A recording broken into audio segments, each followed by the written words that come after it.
It's been over 30 years since the first soil test indicated contamination in the city of Geneva and nearly a decade of cleanup work. Well, a difficult chapter is now coming to a close as the state DEC has announced final efforts will be completed. Meteorologist Liam Healy visited the city recently and sat down with one of the project managers to look back at the project and talk about what's next. Liam. Yes, Teresa. In 1988, the Geneva Foundry shut down for good after it and a predecessor operated for over 100 years, burning coal and a coal-based fuel called coke. The emissions from this operation would settle over the neighborhood and included lead and arsenic, which over time grew to dangerous levels in the surface soils. This was discovered as early as the late 1980s, according to David Chisano. He was the off-site cleanup manager for the effort by the DEC.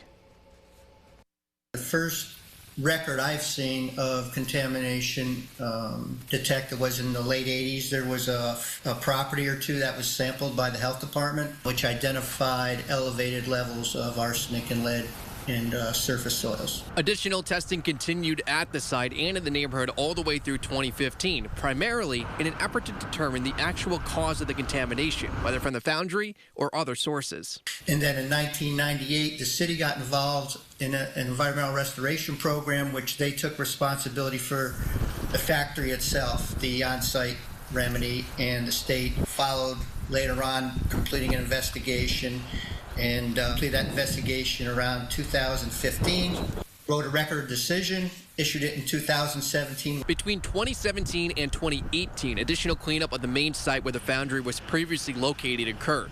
The off-site area to be cleaned extended approximately 1,300 feet from the foundry site in each direction, covering over 200 properties. As far as the neighborhood goes, the remedy included full excavation, off-site disposal of any of these contaminated soils that were above site cleanup objectives. At the end of the day, there is no contamination left behind that's associated with the former foundry operations. 2 feet of soil were removed from each of the 212 properties that were cleaned up so far, with 5 final properties that are set to be completed this year.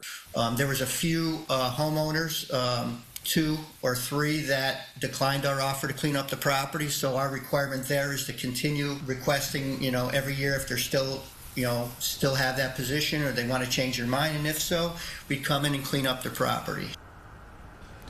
Now, in the end, the off-site cleanup of the properties that were not the foundry site cost around $34 million, and nearly 185 million pounds of soil were removed. A warranty period will also be extended into next year for driveways, pathways, shrubs, and other items that were replaced as a result of the soil removal.